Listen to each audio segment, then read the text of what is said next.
We certainly have come across many instances where people have said that their social workers have been changed several times during the process. I mean, sometimes delays are necessary, but some of the delays aren't. They seem to be much more about resources rather than sense. Sometimes some of the assessment processes can feel to be slow, but there is good thinking behind that, because actually what we're making is a decision that's a lifelong decision for the adoptive parents and for the children who need adoptive homes. The court system is heavily involved in adoption and fostering. It takes an average of 56 weeks for a child's case to go through the courts. The Family Justice Review, published last year, says this must change and wants a time limit of 6 months imposed on care proceedings. For Greg, the 2 years it took him to bring his son home felt too long. There's this dueling process that we had the problems with, whereas a child quite clearly should be put up for adoption, is given this second and third and fourth chance of potentially going back to the birth parents, when quite clearly in a lot of cases it's never ever going to happen. Well, the court has timescales that it tries to stick to. It needs to do certain things need to be done within certain weeks, and that's the ideal, and that's usually what they try to stick to. Family lawyer Elizabeth Williams often works alongside birth parents in South Wales who are fighting to keep their children. On the one hand, I do agree that the children need stability, and they need to have, a home which they know they come back to every night, and they know it's going to be clean, warm, there's going to be food on the table. So there's that, but there's also the parents' point of view, where they should be given the chance to prove themselves, and they should be given a chance to put forward the family members who might be able to care for them, to keep them in the family unit. We need to speed up the process from a child being taken into care to being fast-tracked to go to adoption.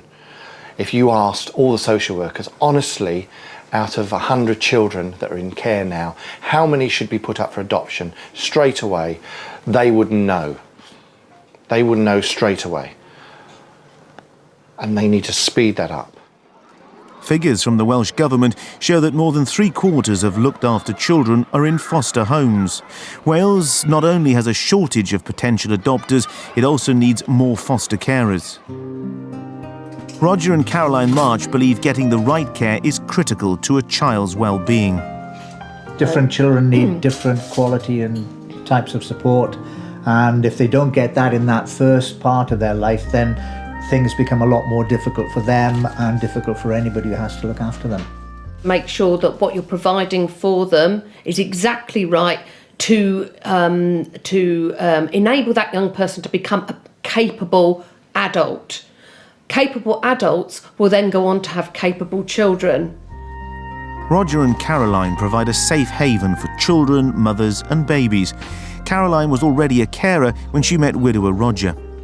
Caroline was already fostering then, and it seemed to me that that might be a way in which I could progress my life, because I'd taken a lot out of my life in quite in almost a selfish way, looking back on it.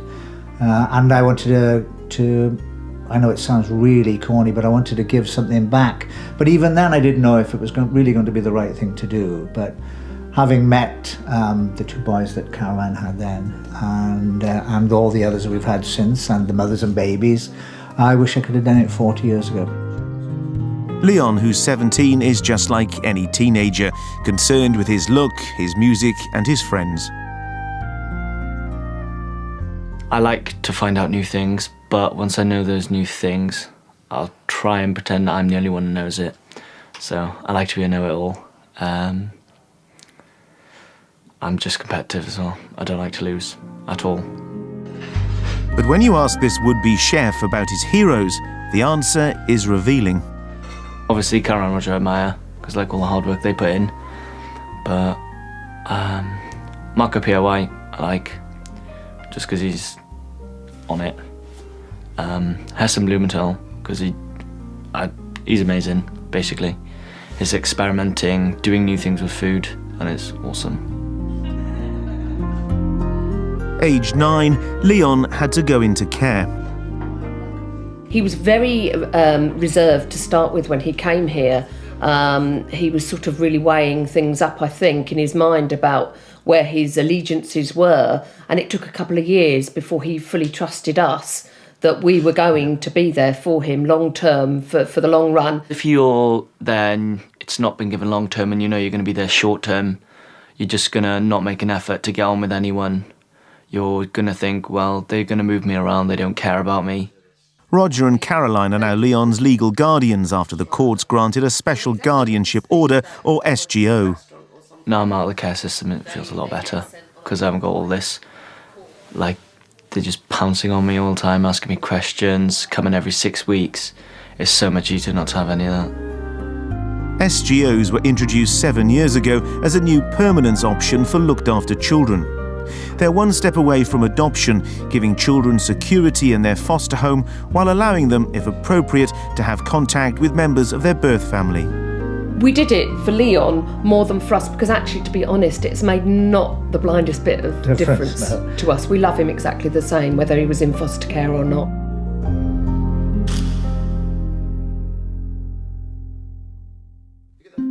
Liz and Craig, who live in Mid Wales, have been foster carers for 6 years.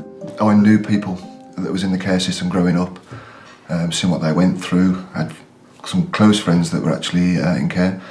And it's just something I've always thought that I could do with my life growing up, and very similar to Liz, never had the opportunity to do so.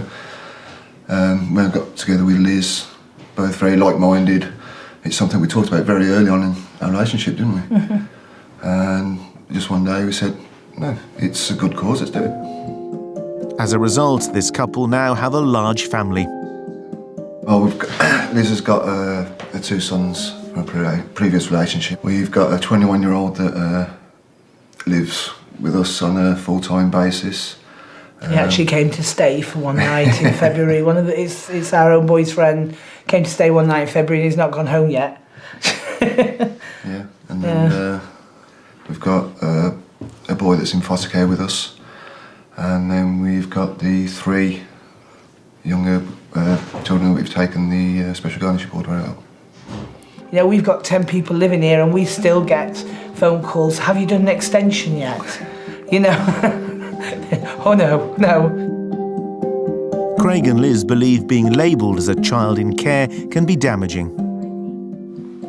It can have a very negative impact, it really can. I mean, we've found a lot of bullying with ours, and it's been going on for a lot of years. You know, you're talking 4 or 5 years it's been going on. A lot of name calling, people telling them that their parents didn't love them and they sold them. It's widely recognised that looked-after children have a much slimmer chance of good academic achievement and a higher likelihood of becoming involved in crime later. It's hoped that measures like special guardianship orders will help overcome these disadvantages. Oh, it's made a vast difference. Even little things you probably wouldn't think of, even like school trips, things that we would find normal, you can sign for. When a child's in foster care, nothing is, you know, you can't make any decisions for them. If they want to go sailing, you know, they then have to have a risk assessment done, mum's consent to it, dad's consent to it. We found with the fostering, it's so important for the children that they belong, that they feel normal. And when they're missing out on trips that other friends and children are going on, you know, it just reinforces the fact they're different. But with the SGO, that's taken that away from social services and given that control to ourselves, so we can make instant decisions, you know, like you would for your own children.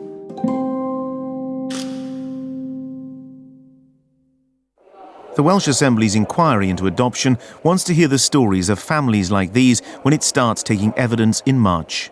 I think it's important that we get the voices of the people who are really involved in this and who may feel, for whatever reason, that they don't feel able to speak out. And I think this is the unique nature of this inquiry. You know, we want to take a very robust stance on this. So I think there is every, there's every indication there that yes, we can provide some pretty groundbreaking evidence on this. All of our parents and guardians have another thing in common. Their new children have changed their lives for the better. We get far more out of these children than they ever get out of us. They give so much more than we give to them. I can't tell you how many times we've had tears, we've had happiness, we've had joy, just from the fact that we're fostering. And what about the children? We're not all bad. And you can't just judge someone on just because they're in care. It's wrong. So I want to just get away from all my past and just make something of myself. Sometimes I stay with my nanny. My nana. I said the wrong word. I said not my nan, my lover and my mum. I like playing football with my friends and I love it. We'll be back in a fortnight with first-hand accounts of the Welsh smallpox outbreak, which caused panic across the country 50 years ago.